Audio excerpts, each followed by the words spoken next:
This episode of Android Authority is brought to you by Netflix. Head to netflix.com/android for a free 30-day trial. With IFA literally just a few days away, we have a lot of rumors that will hopefully become confirmed within the next week. But for now, this is Joshua Vergara from Android Authority. What's going on, everybody? And it's time for another dose of the week's top Android news. It's Android Authority Weekly. The Chromecast was back in the news this week as an app that many people were happy to use suddenly lost functionality. Aircast, or sometimes called Allcast, was an app that allowed you to stream local content from the gallery, Dropbox, or from Google Drive. Created by Kaushik Dutta, it was unfortunately unable to function properly after the latest Chromecast update.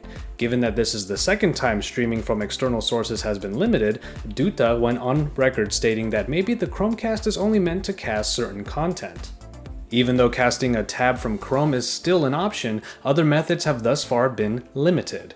Maybe the Chromecast won't be quite as open as some people thought.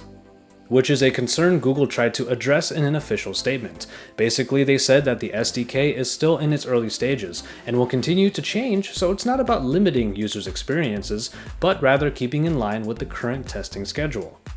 We'll have more info as this becomes available, but for now we can only hope that this won't become a much bigger issue. Samsung's next Unpacked event is literally days away, right before IFA in Berlin, and we have a lot of rumors about the devices that they apparently have in the wings. First, let's talk about the Galaxy Gear. It's been reported that the watch will feature a dual-core processor, a 4-megapixel camera actually, and will run on Jelly Bean. 10 hours of battery life allegedly gets you a lot of usage. Obviously these are all rumors, but we'll find out if they're true in just a few days, so stay tuned. And from there we move on to the Galaxy Note 3. Now, while we were excited to see optical image stabilization in the camera on the Note 3, this actually might not be the case. Apparently OIS won't be available due to a lack of the parts needed to make it work. It's possible that the Galaxy S5 might just get it instead, ushering in the way for OIS-capable cameras in 2014. Maybe to make up for it, the Galaxy Note 3 camera will be able to record 4K video instead, but this is just yet another rumor. And then, this leaked image was released, supposedly showing a nice view of the front panel.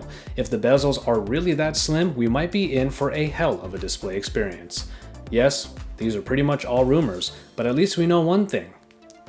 The Galaxy Gear and the Note 3 will officially be announced on September 4th in Berlin, so we'll have all this information confirmed by then and have all of the coverage available for you at androidauthority.com.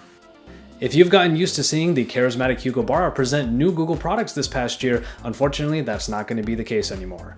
The Vice President of Product Management has moved from Google and is leaving to join Xiaomi. As moves like this often happen in the world of tech, this wouldn't normally get so much attention. However, this seems to deal with matters of a more romantic sense, as Barra tendered his resignation due to a situation that related to the end of a romantic relationship he had with another Googler. Now, we're not going to go into the details about the relationships involved in this situation, mostly because, well, for the most part it's just gossip, but this is noteworthy because this is the next top-level executive to leave, especially after the recent loss of Andy Rubin. There's no doubt that Xiaomi really hit a good one getting Barra on their team, and as Bogdan surmises in a great piece on androidauthority.com, we could really be hearing a lot more about the up-and-coming Chinese company in the coming year. Okay, let's get back on the rumor mill, this time about the Sony Honami phone. Now known as the Xperia Z1, the new phone by Sony is expected to launch in India on September 18th. Sony does have an event planned that may announce the Z1 right before IFA, and it is then that we'll see if the phone is really powered by the Snapdragon 800, features a 3000 mAh battery, and comes with the Sony G lenses, those big hulking optic packages that are supposed to be attached to the back of your Sony phone. Speaking of those lenses, they are expected to come in two flavors that feature 20.2 megapixel and 18 megapixel sensors respectively. It's unclear what kind of release these devices will get, but at least we know that our friends over in India will definitely see a substantial release. Plenty of press images and even a video teaser are in the wild now, so the hype train is in full force. Once the Honami phone is announced, however, rest assured, we'll have it covered for you. Our next release that is slated for IFA comes from LG and is a tablet, and actually, it's just been officially announced. LG is touting the G Pad as something that is made just right and just for you. Sporting a 1920 by 1200 resolution display, the 8-inch tablet will be powered by the Snapdragon 600 and feature a 4600 mAh battery. As LG's return to the tablet game, the debut of the G Pad at IFA might prove to be one of the most important the company has ever done. Stay tuned to Android Authority for a closer look at the new LG tablet on the floor at IFA in Berlin. Speaking of tablets, the new Nexus 7 by Google and Asus is now available in more parts all over the world. Now available in the UK, Germany, France, Spain, and Japan, the great device out of Google and Asus's collaboration reaches even more markets. But that wasn't all Google was up to. Speculate all you want about what this move may actually mean, the bottom line is that the Nexus 4 is now even more affordable at $100 less. Now for $199, you can get one of the most beloved smartphones of the past year easier than ever. And finally, it might seem a little premature to talk about the Galaxy S5 right now, but when someone tells you that it might not be made of plastic, you prop up and listen. We already talked about the supposed OIS feature in its camera, but then a report stated that it could feature a metal chassis.